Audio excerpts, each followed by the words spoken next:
Magandang araw sa inyo lahat. Ito na naman tayo, kasama natin si Ronald Llamas. Ronald, kumusta naman? Okay naman, kahit maulan at mabaha, nakaabot pa rin dito. Sana yung ating mga kababayan at yung ating listeners ay lahat ay safe and sound. Sana nga eh. Sana sila nandun, no? Dahil hindi sila magiging safe and sound sa ating mga politiko eh. So at least sa Bagyo, dapat safe and sound sila, no? So sinasabi mo ba talaga, dami nating problema sa ating mga politiko? Hindi, isipin mo, 9,000 flood control projects. No? Saan napunta yun? No? 1.2 trillion na flood control project. Saan napunta yun? No? Isang flood control project lang kailangan natin na integrated at holistic eh. O lalo na tayo, talagang bagyuhin tayo. Ano mangyayari sa atin? Diba? So, paano yun? Like, when you say 1.2 trillion, sa isang taon ba yan? O Hindi. in the last 3 years? O the past 8 years, okay. Pero kanya, hindi pa yan conservative estimate pa yan dahil marami mga flood control projects naka-integrate na sa ibang departments. Yan yung clearly lang flood control na nakasulat. Kaya pag titignan mo yung mga baha, titignan mo yung drainage, titignan mo yung ating mga dams na overflowing, ano nangyari? Yan naman, dapat matagal na natin alam kung paano gagawin yan. Halimbawa, example, Copenhagen sa Denmark, nagkaroon sila ng Undoy level flooding noong 2011. Sabi nila, hindi na ito pwede mangyari. So gumastos sila ng worth na 74 billion pesos para magtayo ng flood control project na isa lang, integrated, buong city, Copenhagen. Hanggang ngayon, 14 years later, walang baha. Pero nagkaroon na ba ng bagyo na Ondoy level ulit? Kanyan nasa north yan. Ang bagyo nila nakakatakot dahil may kasamang yelo eh. Hindi lang yan tubig. Pero yun, namitigate nila dahil gumawa sila ng isang flood control project para sa buong syudad. Can you imagine 9,000 flood control projects may isa kang flood control sa ibang distrito, sa ibang barangay, sa ibang munisipyo, sa isang city. May iba kang drainage, no? Pero at the same time kasi Copenhagen is a lot smaller than Philippines. Yes. Ang sinasabi ko lang, punta tayo sa Japan. Sige. Yan. Much bigger than us, no? Right. 70% ng kanilang rainwater nakokolekta nila. So napipigilan nila ang baha. At the same time, pinapakinabangan nila yung rainwater. Nagagamit nila for agriculture. Nagagamit nila as potable water. Nagagamit nila for geothermal. No?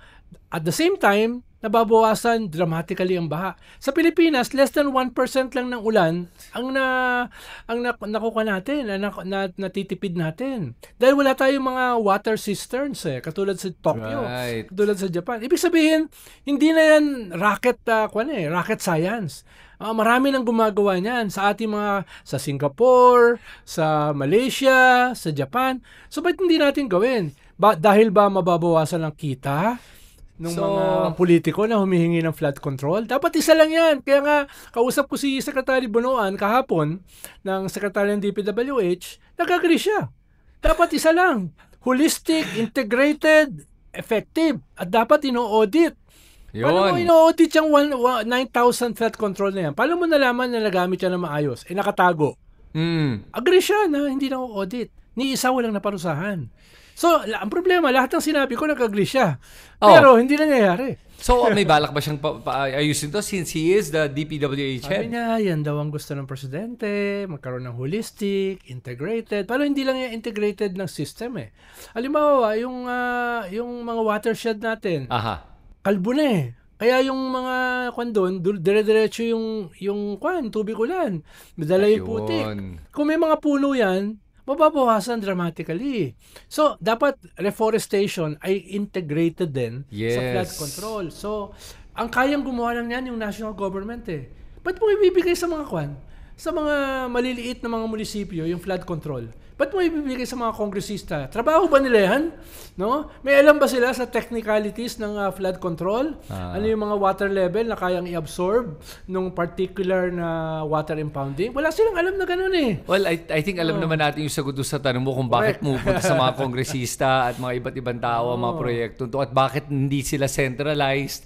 I mean, obvious naman na hindi naman to rocket science. Lumalabas ngayon, racket na lang ng ating mga kongresista at mga senador at mga kung sino-sino pong mga politika dyan. So sabi ko nga kay Secretary Benoan, Secretary, hindi natin pinag-uusapan the elephant in the room. Sabi niya, politics.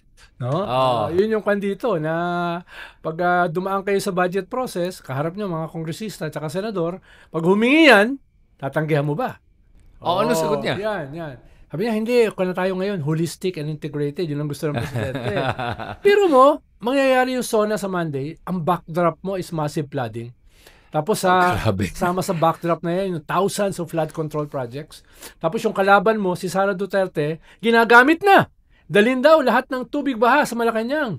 Sinasakyan niya habang siya ay nasa The Hague. Imagine mo, ando nagpapasasa sa The Hague, tapos ang lakas ng loob na sabihin na yung mga tubig baha dalhin sa Malacanang.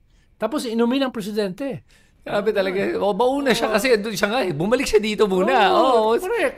Ang sinasabi ko lang, sasakyan ang kanyang kalaban. No? Kaya dapat talaga mas maganda yung first yung gagawin niyang trabaho at yung messaging. Sige, sa usapan ng messaging, parating na ang SONA ngayon. Anong tingin mo ang pwede nating i-expect kay BBM ngayon sa darating na SONA? Well, before yung kanyang trip sa US, yung trade talk. Expecting na isa yan sa magiging main messages niya sa SONA. Bringing back the bacon. Yung 20% tariff, mapapababa niya dramatically, no? Katulad ng ibang bansa, halimbawa yung Japan, napababa nila sa 10%. Indonesia, napababa sa 15%. Yung Vietnam, napababa sa 20% from 100%, ha? Okay. So, ang I was expecting, dahil very strategic ang Pilipinas dito sa region, especially hindi lang para sa US, sa buong mundo, meron naman tayong affirmative action. Aba, pinawasan ng 1%. No? Tapos, ang sabi pa, patronizingly, sabi na ni Trump, your president is drives a hard bargain. No, I like him better now than before. No, I like him before than now. Sabi niya gano'n. Very patronizing na nakakuha ka ng 1%. Tapos yung US, zero tariff sa kanilang mga cars. Yes, at saka automotive. Other imports. Other imports Ano yung other imports? So, magreklamo ngayon ng Japan. Magreklamo ng Korea. But sila may preferred nation status. At alam mo ba, ang preferred nation status, kinakailangan dumaan sa Congress at saka sa Senate. Hindi yung pwedeng gawin ng presidente. Pero so ibig sabihin, baka hindi pa tapos yung trade talks kasi kailangan dumaan sa Kongreso. Pero ano sasabihin niya sa SONA? Yun ang problema, yung sa SONA. Sabi mo, messaging. No? Ano sabihin niya? Okay. No? So yung bacon, nawala, tapos binigay niya yung farm. Pero at the same time, hindi pa naman tapos ang trade talks at this point. Sinasabi, still ongoing, correct? Almost, dahil hindi na-atras ng US dyan. Paano naging public na Alam mo, umatras sila, magmumukha silang magmumukha silang mahina, weak. No? Tayo kasi, wala tayong pakialam na magmukha tayong weak. Ang US hindi papayag na maging whip. That's the sole superpower, tapos sa atras. Wala tayong papakinabangan sa 1% na savings Wala, di ba? Na dapat ginamit niya ba yung military base as a way to pressure the US to lower it more o kaya tingin mo ba bababa pa ba ang US dito? Dapat Chris, tayo pinadala to negotiate. Yun. Alam natin yung art of the deal ni Trump. Na i-disrupt ka, tapos magne-negotiate, ibubuli ka, etc. Tayo mahirap tayong ibuli Hindi ko sinasabing bully tayo, no? Pero mahirap tayo ibuli. So kailangan mga negotiator na mga matitigas. Yeah. Humihingi kayo ng 0%, tapos kami 1% lang ang binawas nyo. Yep. Tapos kami yung strategic partner nyo dito sa region. Alam mo, iniisip ko lang I'm trying to just understand it. Baka lang naman kasi na iniisip baka ni BBM is, sa bagay, kasi kung tinaasan ko naman yung tariffs on US cars, ang magbabayad naman to talaga kasi yung mga Pilipino So baka sabihin, sige, okay na yun, di ba? Kung kotse lang naman, marami naman tayo pwedeng ibang ipadala doon. At gaano kalaking effect ba yan sa ating exports? Kung 19% sabi natin. Epekto kasi niyan yung ating neighbors. Ba't sila binigyan nyo ng 0%? Ba't kami hindi? Ano mangyayari sa Toyota? Ano mangyayari sa Kia? Okay. Et so, maglalabi rin sila. Diba? Maglalabi rin lahat yung mga bansa na yan. Marami rin tayo nakukuha sa kanila, perhaps more than the US. So, paano tayo mag-negotiate ngayon? It puts us in a weak position. Right. Yun lang sinasabi ko, maliban pa doon sa legalities. You cannot have a preferential status sa isang bansa na hindi dumadaan sa Congress. That's a preferential status. Okay. So, okay. Batas tayo dyan, no? Okay, so at this point, anong expect mo kay BBM sa SONA with regards to ano kaya ang sasabihin niya versus ano ang dapat niyang sabihin? Una, hindi na magagamit yung bringing back the bacon. Dahil binigay na niya yung farm eh. No? So, ang pwede niyang gawin, hindi rin siya pwedeng yung more of the same, yung sasabihin mo yung lahat ng achievements mo. No, nagawa ko yung ganito, nagawa ko yung ganyan, connectivity uli, no? Ganyan kaya sa agriculture. Ang kailangan niyang harapin yung mga promisa niya nung 2 previous zonas. Sabi niya, dudurugin niya ang cartels. Yun. Dudurugin niya ang hoarders. Dudurugin niya ang smugglers. Kailangan magpakita siya, meron na durog. Oo. Wala eh. No, baka wala. No? Ikalawa, ay mag-report siya. Ano nagawa niya doon sa total ban sa Pogos? Yan ba ay naglipatan sa e-gambling? Ano yung posisyon niya sa e-gambling? Ngayon, no, na mismo yung simbahan, naglabas ng posisyon. Ang daming tinatamaan, no? Ano, sa e-gambling kasi Pilipino na yung main audience mo eh. Yes. Pogo kasi main audience mo, main client mo, China. Yep. No? So dito tatamaan talaga directly mga tao na nilululun sa sugal. So ang balita ko pati mga estudyante, paano napaka-accessible eh. Yes. Sa cellphone mo lang eh. So yung mga baon nila diyan nagagastos, tapos nade-depress sila dahil yung kanilang pauwi sa bahay, yari sila sa mga magulang. Iba tingnan mo yung mga bata na formative, tapos nalulun sa gambling. So yun yung ikalawa. Ikatlo ay kailangan niyang gumawa ng something disruptive na matatabunan yung mga negative. Okay. Ano kaya yun? Sige. Unsolicited advice, sabihin niya that we will rejoin the ICC. So, kanya 2 birds with 1 stone. No? 2 birds with 1 stone, no? Dahil yung mortal na kaaway mo, no, ay matatamaan. Yep. Dahil nakulong na yung patriarch, tapos na pwedeng makasama yung iba pa dito sa ICC. So, define mo yung sarili mo against them. Unlike sa impeachment na neither here nor there yung position mo. At least sa ICC, malinaw na. Ito kami, ito kayo. Ito yung crimes against humanity. Pero at the same time, mabango sa international community. Babalik ka sa rule of law, etc. Right. So, tapos, yung mas mahalaga, yung ibang mga negatives, baka matabunan. Baka, no? Dahil yan yung magiging disruptive message. Yes. No? So, kailangan niya ng mga ganun eh. Kailangan niya ng mga ganun for this SONA. Lalo na, ito yung first SONA after a disastrous midterm election. Ito yung first SONA after nung arrest ni Duterte na na-weaponize ng mga followers nila. Right. Ito yung first SONA, no, after nung kanyang trip sa US. So, mahalaga tong SONA na ito eh. Ito yung first SONA after ng impeachment. Ngayon. So, anong gagawin niya sa ganyang klaseng backdrop? No, you have to create something very compelling, very defining, no, na dapat lumampas ka sa limits. Yes. Nangyari na yan, diba? So in other words, lumampas hindi lang sa limits ng mga nangyari, lumampas sa limits ng expectations ng tao.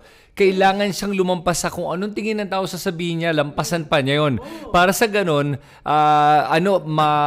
at least ma-excite ulit yung taong bayan na may nagawa ka o kahit papano. So, e-gambling is isa. Kagaya kasi no last SONA, di ba ginawa, yan ang defining moment niya. Sinabi niya, Pogo, palakpakan. No? So, kailangan gawin yan for e-gambling. Kami sasabihin siya sa West Philippine Sea. Sa West Philippine Sea. Sabi ni Trump sa kanya, we don't mind if you want to trade with China. Parang dinownplay yung ating role dito. No? Oo, yun pa, isa pa. Tapos ano pa, next, yung issue nga ng ICC, pag ginawa niya yan, magandang pantuldok yan. Kaya weaponize ng crimes against humanity laban sa mga Duterte. Rather than, na-weaponize ng Duterte laban sa inyo. Can you imagine na weaponize nila? Kawawa naman si Tatay Digong. Oo nga. No? Kawawa naman, nakapaa sa ICC. No? Umiinom ng 27 na tabletas. No, giniginaw, nangangayayat. Yung pala, fake pala yung picture. Yung bayat, yung skin and bones, di ba? AI. Pala. So, sila nakaka-weaponize. Bakit kayo, hindi nyo iharap ng mga biktima? Yung mga magulang ng mga batang napatay. Yung mga kapatid ng mga napatay, di ba? And there are thousands. Yung mga nanay, yung weaponize nyo. Papuntahin niya sa SONA niya. Imbitahin niya, bigyan niya ng front row. Papatayuin niya. Ayun. Tapos sabihin niya, kayo ang pinaglalaban ko. Dahil sa inyo, babalik kami sa ICC. Yun. Ang gandang mensahe yun. Oh, BBM, sana nakikinig po kayo. President BBM, sana po nakikinig kayo. Ayan, no. Ang gandang advice yan, ha? Okay. So ngayon, yung SONA na to, no, yun nga darating sa backdrop ng maraming mga problema sa Pilipinas. Okay. Isa pang problema natin ngayon ay of course yung labanan ng mga Duterte at ni BBM ngayon. Tingin mo ba meron siyang kailangan pang sabihin tungkol dito sa impeachment sa kanyang SONA, o tingin mo ba mas magandang wag siyang magsalita tungkol doon dahil nga hindi naman yan sa mandato ng presidente? Isa lang ang sasabihin niya sa mandato niya. Sa lahat. Senate, Congress, Supreme Court. Defend the Constitution. Yun! No.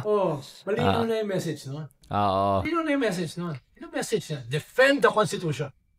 Ay. Kumbaga, may ko na yan. Marami ng mga messaging na underneath yan. A veiled threat na pag hindi kayo sumunod sa Constitution, makakalaban niyo ako. So may papakita ng strong leader. Right. Tingin sa kanya, mahina eh. How shall, neither here nor there, passive-aggressive, no conflict verse. In a very powerful voice, defend the Constitution. Yun. So, maganda yun kung yan ang mensahe niya. Wala naman Gcash. Oo nga. Wala nga eh. Kung meron nga. Padala na. Ilalagay ko yung QR code dito ha. Tapos kung gusto niyo magpadala sa Gcash ko, sige yan ha. Tapos yung mga previous SONA niya, kung naman siya, di ba? At bukas, magpakulong siya ng isang hoarder. Bukas, magpakulong siya ng isang smuggler. Di ba? Ano naman niya, ipakita niya, he means business. Yeah. Simula nung nakaraang SONA, wala naman nakukulong. Message niya, durugin ang kartel. Durugin ang mga smugglers, ang mga hoarders. Yun ang sabi niya. Nasaan? No? Ngayon, nabalitaan ko a few days ago, mga magsasaka sa Nueva Ecija, pinibenta yung kanilang basang bigas, 5 peso per kilo. Wow! Dahil, wala na eh. Yun na. Hindi na magagamit. Wala naman silang crop insurance masyado. Hindi naman lahat under nun. No? Tapos nakasanla yung kanilang mga sakahan sa mga middlemen na nagpahiram sa kanila ng abono, pang tuition ng kanilang mga anak, etc. So, wala silang choice. Bebenta nila ng palugi. Imagine mo, 20 pesos. Dapat yan, ang farm gate price, bebenta nila ng 5 pesos. Dahil desperate sila, binagyo sila, etc. Yan yung state of the nation. No? Yung itong mga magsasaka na yung kalabaw, nakita mo sa video, namatay dahil sa baha. Tapos iyak na iyak yung magsasaka. Dahil yun ang kanyang kabuhayan eh. Sa atin, baka malayo tayo ron, hindi natin naiisip yun. Sa kanila, buhay yan eh. Oo. Yan yung state of the nation. Diba? Dapat may gawin siya dyan. Diba? Mangutang siya, hindi para sa AKAP. Mangutang siya, hindi para sa AX, tupad. Mangutang siya para dyan. No? Tulungan niya mga yan. Tapos magbigay siya ng halimbawa. No? Sa SONA. Or else, sisingilin siya. No? Sara Duterte. Dalhin lahat ng baha sa Malacanang. Ipainom sa presidente. Pero mo lakas na loob. Pero mo lakas na loob. Pero, they have to do something. Ang dami mga pwedeng gawin ngayon ng presidente. Ang dami siyang pwedeng sabihin para ayusin yung kondisyon ng Pilipinas. Yung ating Senado naman at ating Kongreso, ginagawa din nila ata yung trabaho nila. Ang tanong ko sa iyo ngayon, yung isang issue na lumalabas is yung... Good luck? Na ginagawa nila yung trabaho nila. Okay. Sa bagay, nga. Hindi. Totoo naman. I agree with you. Bare minimum. Okay. So ngayon may lumabas nga ng yung issue with kay Senate President Chis Escudero, yung 142 billion insertion. Yun. Paano nakakalusot yung mga ganyang mga pagdadagdag o pagdagdag ba yun o pag-reallocate ng pera? Ano ba yan? All of the above. Dahil yung BICAM kasi, no, yung BICAM, sikreto eh. Kaya mahalaga yung proposal na i-open yan. Transparent. Hindi lang yung opening, imbitahin yung media, bubuksan mo yung, budget process. Hindi, yung all throughout. Yeah. No, dapat bukas yan. Ikalawa, participative. Pwede may magtanong. No, magtatanong yung Kristan. No? Anong kanyan? Anong flood control yan? Bakit kawayan ang ginagamit? Imbis na mga tubo. No, gaganin mo, di ba? Dapat may kanyan para sila. Parang on call sila. Kinuha mo. No? Hindi kayo makakapagtago. Nandito kami, nanonood. Yun. Every day, meron akong podcast. Ilalabas ko yan sa podcast ko. Imagine mo, no, na 2,000 yung ganyan na pinapanood sila. Yeah. So, dapat hindi na ganyan kasikreto. Hindi pa umaamin yung Senate President. Pero parang may nabalitaan ako kahapon na inamin ng DBM. Oh. Na meron nga. 150. Paano? Detalyado Yes. Detalyado Yes. No? Saang lugar, no? Magkano. Yep. Tapos makikita mo, may layering. Yes. Pero Budget layering. na 500 million, 500 million, tatlong 500 million. Hindi naka-specify. No? Tapos walang butaw. Yep. No? Talaga eksaktong 500 Sakto, million. yeah. Tapos meron kang 100 million sa solar lamps sa Bulacan. Oo nga. Walang nakalagay kung gaano kahaba yung kalsada or ilan yung vehicular traffic, no? Yan ang i-audit dapat. So dahil yung pinakamalaki dyan sa 142 billion, Bulacan. Yes. Sino ba ang senador ng taga Bulacan? No? Villanueva. Dapat kanina busisiin yan. Di ba? Busisiin yan. Or else, mawawala na ang tiwala ng mga Pilipino sa ating mga institusyon. Pero bakit? Ano na kung magkatotoo yung balita na before a trial, before the hearing, before the showing of evidence, papatayin na daw yung impeachment. Okay. Galit ang mga tao niyan. Yung mga institusyon natin, hindi nila pa pagkakatiwalaan. Saan pupunta ang tao? Kalsada uli? So, EDSA 1 uli? EDSA 2? EDSA 3? Oo. Ayun, ayusin naman nila. Parang sinasabi mo na may connection yung 142 billion insertion na yan sa darating na impeachment trial. Kung gusto mo yung mga senador sumunod sa'yo, goodies. No? Kailangan meron kang chairmanships. Diba? Kailangan meron kang pampadulas na susunod sa'yo. Diba? Lalo na, you will do anything and everything. So yung mga ganyang haka-haka na naririnig na nga natin ngayon na kaya daw si Joel Villanueva yung nakakuha ng pinakamalaking portion netong 142 billion na to ay dahil nga yun yung pinlano nila with regards to the impeachment. Kaya nga dinelay, kaya nga si Joel Villanueva voted to delay at siya pa nga nakipag-away pa nga kay Robin Padilla dahil doon para ito na darating ngayon tayo sa Supreme Court. Na ang Supreme Court ngayon mukhang hindi ko sinasabing ito yung mangyayari, mukhang lalabas ay tatawagin nilang unconstitutional itong impeachment. Posible lahat yan. Dahil yung nilabas na order at letter ng Supreme Court, parang doon papunta. Oo nga Taka, di ba? Yung napag-usapan natin previous episode, no? Ikalawa, bakit sila nakikialam? Di pa nagsisimula yung proseso. Dapat justiciable yan. Yung nagsimula na at may nakita sila na talagang very compelling unconstitutional. Di ba? Dapat irespeto nila yung ginawa ng co-equal branch, yung Congress. Yes. Rather than tinatanong sila, nabasa nyo ba? Yeah, oo nga. Yep. You don't do that with a co-equal branch. Pag ginawa ba ng Congress sa inyo yun, yung decision nyo ba, nabasa nyo o mga staff lang nakagawa na? Yep. Kung ganun din sila, di magkakaroon tayo ng crisis. Yeah. Lahat nagka-questionan sa isa't isa. No? Saan pupunta ang ating bansa pag ganyan? Walang respeto sa pagiging co-equal branches. Pero may mga iba naman sinasabi nila na parang may karapatan naman daw Supreme Court. Tanungin man lang kung nabasa nga ba nila. You don't do that dahil may presumption of regularity. Yun. No? Katulad din na may presumption of regularity ang Congress sa Supreme Court na pinag-aralan nila maigi yung mga kaso na dumadaan sa kanila. Iba yun ang ibig sabihin ng presumption of regularity. Yun ang ibig sabihin ng political question theory. Ang Congress is political, policy, budget. Ba't ka makikialam dyan? Diba? Ang Senate ay convict or acquit. Ba't ka makikialam dyan? Makialam ka later. At usually, hindi ka nakikialam. Co-equal branch, may political question theory, etc. etc. Ang tinatanong lang sa korte, kung ikaw ay nabasa mo o naunawaan mo, no? Ay yung mga mentally problematic, no? Tignan mo yung mga ilang tinatanong na yan. Mentally incapacitated. Agree naman ako na hindi naman perpekto ang Congress. Pero kung tatanungin mo sila kung nabasa nila at naunawaan nila, that's more than insulting. Not just that, ito yung problema dun Kasi how do you prove, anong gusto nila? Magpadala pa ng affidavit? Each congressman? Oo, tapos kailangan gawin within a certain amount of time. Tapos ilalabas mo yung IQ mo. Oo, then hihingin pa nila para malaman na binasa mo. Kaya yun ang mahirap sa ginawa ng ating Supreme Court dito sa pagtatanong nung nabasa mo ba at naintindihan mo ba? Sablay yung Graham, maraming kongresista. Pero di ba naman yun doon sa sa mental incapacity. And at the same time, for me, ang dating sa akin ng ginawa ng Supreme Court, ay ganito lang yun eh. Mukhang ginagawa nilang technical. Pagte-technical versus guilt. So kahit technical, mahihirapan sila. Yung pinupuntirihan nila dati, yung 10 session. Yes. Yung pa yung isa.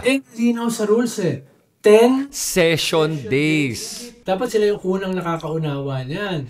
Yung 1-year ban, may president yan sa kanila mismo sa Supreme Court. Twice. May 2 presidents yan. So, what is this? So, sana hindi of course. I mean, pero dahil sa mga indications na gusto nilang magpasya ngayon, tapos ito yung initial na nilabas nilang letter, parang yung indication. Oo. And at the same time, ang tanong ko dito, no, hindi lang yun, yung ginagawa ng Supreme Court na to, for me, mas parang pinapabora nila yung technical issue compared sa crime na nangyari. Hindi sila ordinary court na tinatry yung mga facts. Malinaw yun eh. Kaya nga hindi ko alam what's happening. Anong mutation ito? No? At anong mga reaction galing sa tao ang nangyayari? Dahil lahat na nakakausap ko, no? What would be the result of this kung let's say natuloy na ginawa nga to ng Supreme Court at sinabi nila unconstitutional tong impeachment trial? Ano tingin mo mangyayari? We have a crisis, no? A crisis of faith sa mga tao. Huwag mong kalimutan, ano nangyari kay Erap nung niluto yung impeachment? Pumunta ang tao sa kalsada. Sana hindi na, dahil very disruptive yun eh. Lalo na, our economy is not that strong. Diba? Tapos may mga forces na waiting on the wings para i-maximize yan o exploit yan. No? Katulad ng China. Tulad ng mga military putschis, etc. So, sana hindi na itong pumunta, pero pinoprovoke mo yung tao eh. Di ba? Na ikaw dapat yung last bastion ng rule of law, ng defender of the Constitution. Wala na sila pupuntahan. Magmumukhang magmumukhang magkakaroon tayo ng constitutional crisis. I believe that ang mangyayari dito kung wari nga na sinabi lang unconstitutional itong impeachment, I think that the people will wake up to this. Honestly, kahit na sinusuportahan mo si Duterte, marirealize mo, teka nga, may mali dito. Kasi kahit mga supporters ni Duterte want the impeachment trial to push through. Kasi nga, it's an opportunity for Sara to say, wala naman akong ginagawang mali, kung totoong wala. Pag hindi nakita to, makikita mo may tinatago talaga. Doon mo makikita na parang may tinatago, parang hindi na tama to. And I think this will work against Sara Duterte if she decides to run for election in 2020. I really believe that na eventually people will say, hindi mapagkatiwalaan, talagang gaguhan na. Imbis na harapin niya at pakita niya na wala siyang ginawang mali kasi may mga Duterte supporters na naniniwala na walang ginawang mali si Sara Duterte, na hindi siya corrupt. At least sabi niya, mapapatunayan niya. Ba't siya nagtatago? Ayan na. Doon lalabas yung problema. Nakita natin yung previous election, midterm. May isang element na bago. Nagigising yung kabataan. Yon. Gen Z, yung millennial. Binoto na nila yung mga artista out of power. No? Ilang mga dynasties binoto nila out of power. Nagigising na yan. Hindi pa yan naaabot yung maximum. Pero 60% ng ating voters ay kabataan. Very young yung ating population eh. No? Yan yung magagalit dyan. Dahil yung future nila at stake eh. No? So, huwag nilang i-underestimate yan. No? Kahit ganyan pa lang ang pinakita niya initially sa midterm, lumalaki yan. Yan ay yung nag-a-aspire ng something nobler. Nag-a-aspire ng something cleaner. Nag-a-aspire yan ng something to live for. Yan yung ina-aspire ng mga yan. At yan yung mga bagong leaders na mag-emerge. No? Yung mga lumang leaders, were measured and found wanting. Sa panahon ng crisis, dyan sumusulpot ang bagong leaders. Okay, so so ngayon, nandito na tayo ngayon, abot na tayo dito sa panahon na baka nga gawin ito ng Supreme Court natin. Tingin mo ba, ano naman mangyayari kung sabihin nating natuloy to, hindi na tinawag na unconstitutional Supreme Court, tapos yung Senate naman? Ang Senado, mas gusto nila Supreme Court ang magpasya para maalis sila dun sa sitwasyon na dami pido, dami pidon. Pag pinayagan nila mag-proceed, magagalit yung mga Duterte. Lalo na may 7 senador yan sa loob ng Senado. At medyo consolidated yung base nila ngayon. No? Kung i-dismiss mo naman, magagalit naman yung mas malaki na anti-Duterte. No? Yung mga pink, etc. So magagalit naman yan. So para hindi ka mapunta sa ganyang kalagayan, ang prayer mo, Supreme Court na magpasya. Kung hindi magpasya ang Supreme Court, makikita ang iyong decision ngayon. So, isang sukatan yan. Pag dinismiss nila, akyat yan sa Supreme Court. Pwedeng umakyat sa Supreme Court pag dismiss. Okay, so akit na naman. Oo. Pag hindi nila dinismiss, magpatuloy, aakyat din sa Supreme Court yan, yung mga Dutertards, no? Pero magpo-proceed yung trial. Unless may TRO ang Supreme Court. Pag umakyat yan, pag walang TRO, Tuloy-tuloy, kahit na umakyat. Okay. tatlong major battle pag natuloy, bubuksan ba yung bank accounts? Magbobotohan uli yan.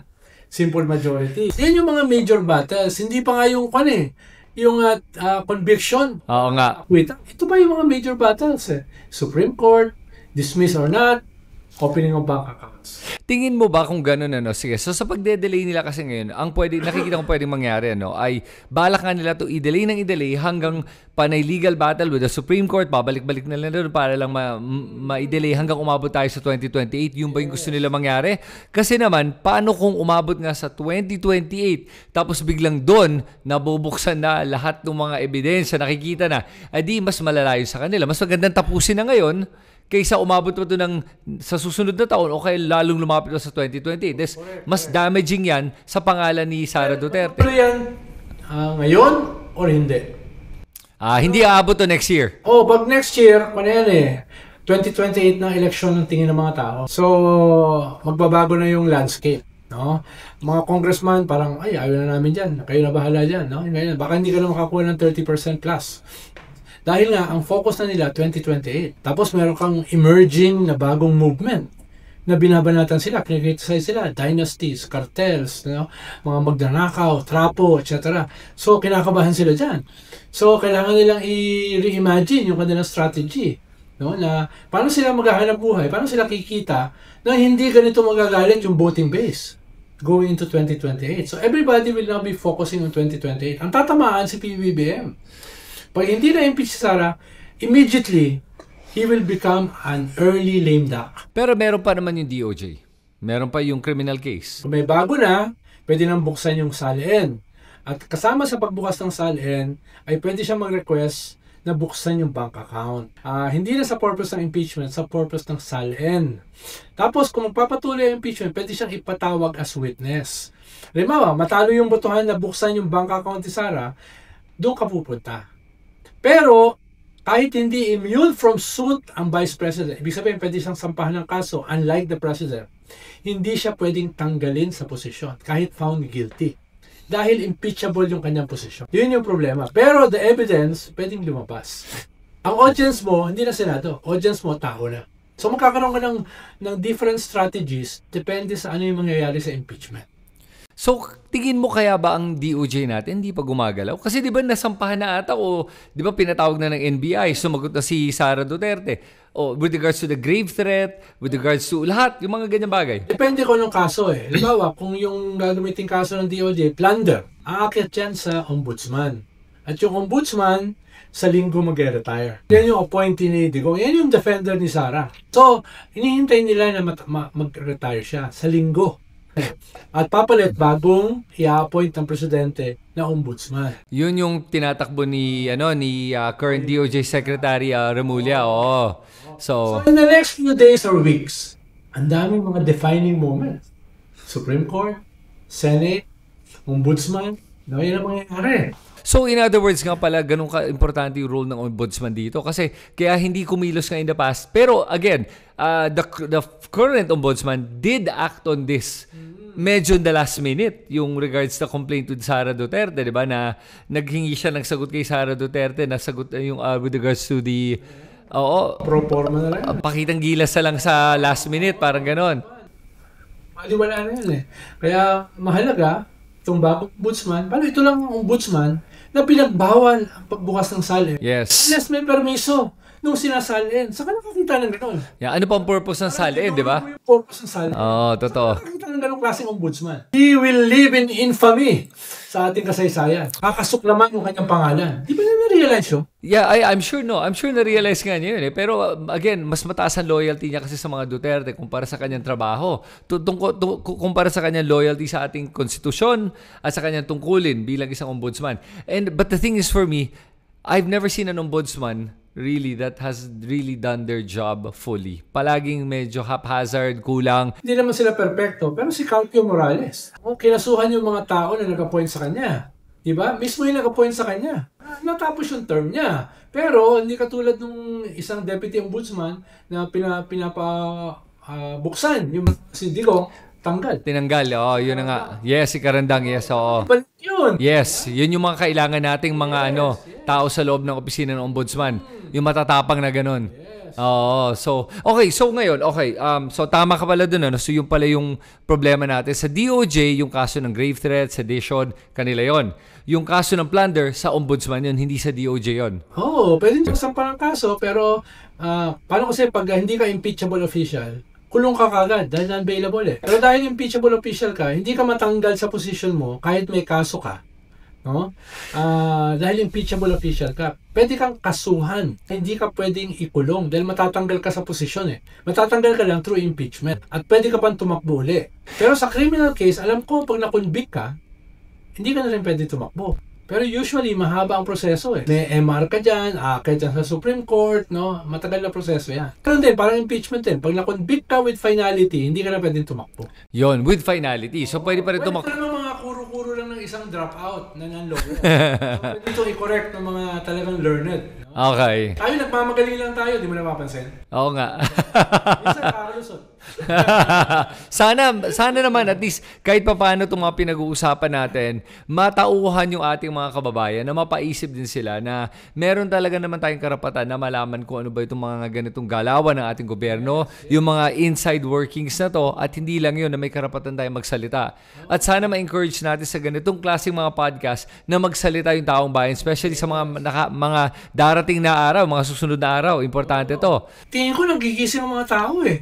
Pero mo naglalakad ako sa mall. Ang naglalapitan, napanood ko kayo ni Christian Esguerra, ni Hedarian, no, etc. Ni Manny Mugato.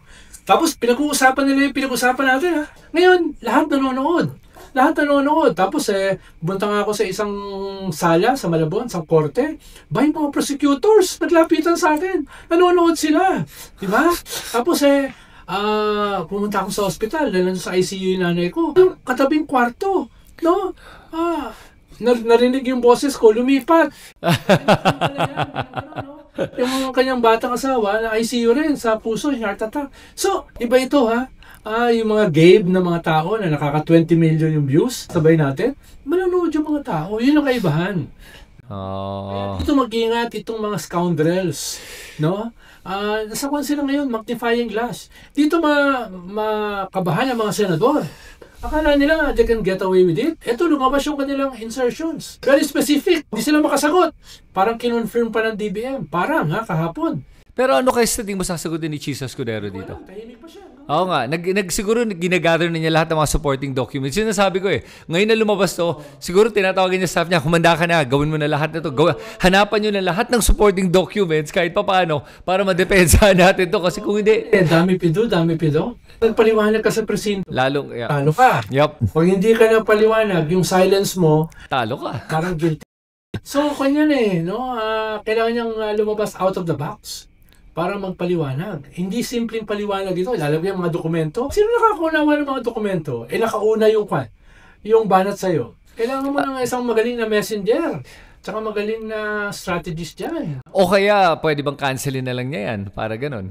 Kasi sa totoo lang sa akin, yung malaking problema ko dito sa the way the budget is done. And correct me if I'm wrong, Ronald. Yung bakit may hawak ba ang ating mga kongresista at ang ating mga senador dito sa mga budget na to na parang yung for Senator Bongo, lumalabas parang 3 billion. Nakalagay talaga on behalf of Senator Bongo. Ano yun? Bakit may ganun? Ano bang kinalalaman nila sa paggastos ng budget? Ang pwede lang nila gawin, ang pagkaalam ko, ay i-prepare at i-approve ang budget. Hindi gastusin ang budget. Trabaho ng paggagastos ay sa executive department. Bakit ganito yung ating sistema ngayon? Hindi ba illegal itong ginagawa nila? Nakuha natin kasi yung bad side ng US system. Pork barrel was imported from the US. Diba? Pinagbawal natin pero itinago. Ngayon flood control yan. Ngayon insertions yan. Ngayon lump sum yan. Diba? Lalo na yung mga dating kongresista na mga senador. Nasanay sila sa ganyan Sabi nga ni Senator Ping Lacson, problema sa mga kasama ko, mga galing sa Congress, nasanay sa pork barrel at insertions Pero kaya ngayon, isa si Ping Lacson sa babanat dyan sa Lunes. up and running siya. I-expose na yan, no? Dahil meron siya talagang official document. Dahil nandun siya sa Senado eh. Ito, unofficial eh. Diba? Pag bumana tayo, ay sasabihin ng mga trolls mo, ay wala yan, fake yan, mga crybabies to mga to. Diba? Et cetera. No? So, yan yung mahalaga. Going here na nasa magnifying glass sila. Diba? At multiple angles yung banat. Tayo, banat yung ilang mga senador, sila Risa, sila Ping, no?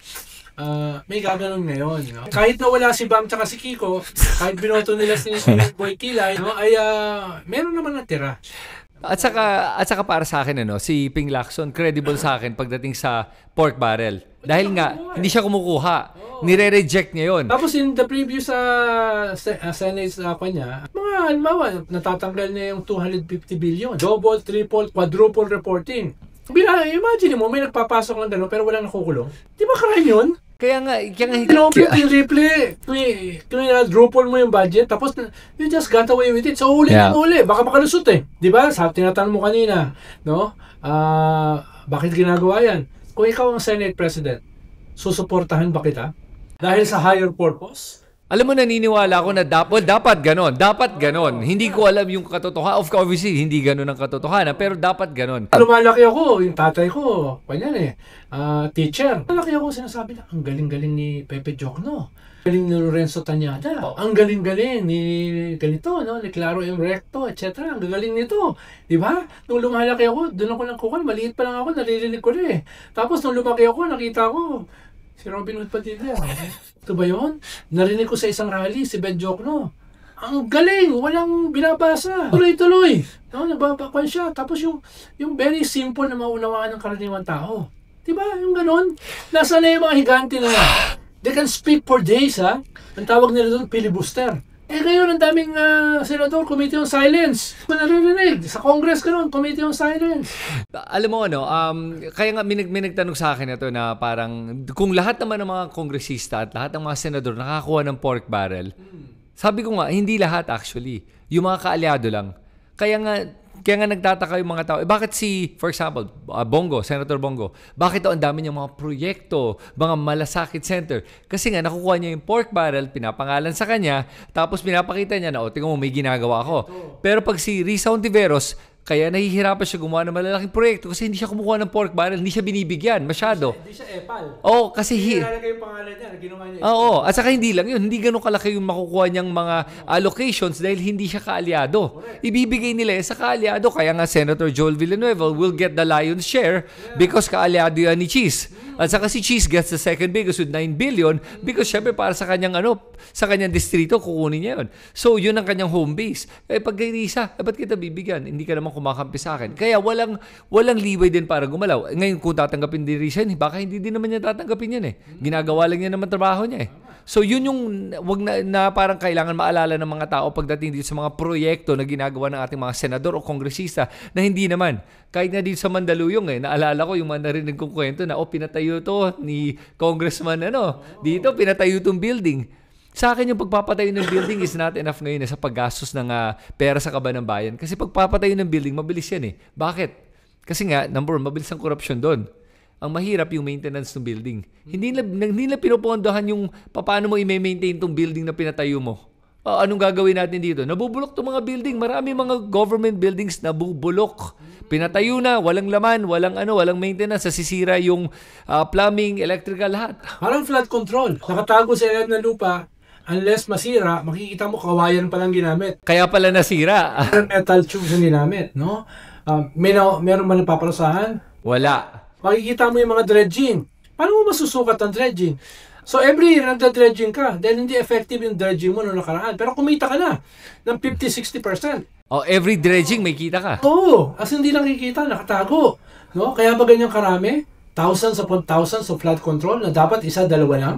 Dahil ang daming kumikita? Diba? Yan yung logic na kailangan baguhin eh. Diba? Yan ang logic na magnanakaw. Yung sa ating mga neighbors, ba't nila na nami-minimize ang flooding? Diba? Halimbawa, ang Japan, malaki sa atin, mas maraming bagyo at saka ulan. 70% ng kanilang tubig ulan, nakukuha nila sa huge water underneath. So, napipigilan nila ang flooding.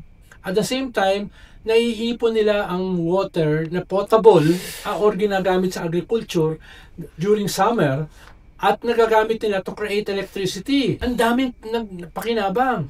Tayo, wala lang pakinabang, sinasalanta pa yung ating mga kababayan. Bakit? Dahil napupunta sa pork barrel na libo-libong flood control project. But the president has to put his foot down. Dapat may isa siya o dalawa na i-audit, paparusahan, kakasuhan. Para ang message, may ginagawa ako. No, ito ay minalang hiya, yung flood control. Kakasuhan ko ito. I-specify niya dahil ang kailangan mo, abilin . No, hindi pwedeng theoretical lang, uy, may ganito corruption na saan? Uy, anti-cartel. Sino specific yung ginawa? Di ba, mahalaga yan sa messaging, may makikita ang tao. It's a world of images Di ba? Images ngayon ang hanap ng mga tao. Okay, so sa pagdating sa SONA, ito na inaantay nating lahat, itong mga images na to. Itong mga visualization of the words that BBM is going to use. Sana dito makita natin na may ginagawa nga ating gobyerno. Sana makita natin na mapakita niya sa ating lahat yung kanyang talagang gustong mangyari para sa Pilipinas at yung pagbabalik nga natin sa ICC, yung mga ganung salita. Sana masabi niya lahat yon. Yung mga galing din sa kanyang mga previous SONA, anong ginawa na niya? Di ba yun lang? Tapos itong mga halimbawa, napakulong niya si Dico, napakulong niya si Kibuloy. Dali niya sa logical conclusion, sasama kami sa ICC para hindi na ulit ito mangyari. Imagine mo yung image na yun. A modern leader, strong, very decisive, no? Against all the criminals, tapos papakita mo yung mga mukha nilang lahat. Hindi sapat yun. Kailangan meron kang reform package. Nireject mo yung 100 peso wage increase ng mga manggagawa. The first since 1989. Di ba? Sabi mo, bumababa ang inflation, pero ang pagkain mataas pa rin. Ang kuryente, ang internet, ang tubig mataas pa rin. So, you have to do something dramatic. Hindi lang yung, uy, gagawin ko 20 peso yung rice sa Cebu. Diba? It has to be across the board. No? A reform package. A reform package. Ito na yung kalahati ng term mo. Pag wala ka pang nagawa rito, susukatin ka ng kasaysayan. At ang pupunta yung suporta sa iyong kalaban. Diba? Yun yung nakakatakot dito. Okay. So with that, Ronald, salamat sa yung salamat sa yung insight dito. At kayo sa tingin nyo, ano ina-expect po ba natin kay BBM sa darating na SONA niya?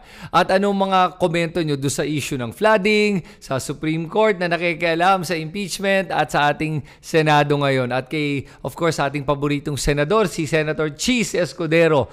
At sulat nyo lahat yan sa comment section sa ibaba. At pag may mga iba pa kayong mga comments, ilagay lang nyo dyan. Kahit di kayo nag-agree kay Sir Ronald, okay lang yan. Ha? Salamat sa inyo lahat. Oo. And magkikita tayo muli. Sige, salamat Ronald. Okay, sa susunod na Bagyong araw, no? Yes, okay. Thank you guys. Sige, magkita tayo muli. Ingat sa baha.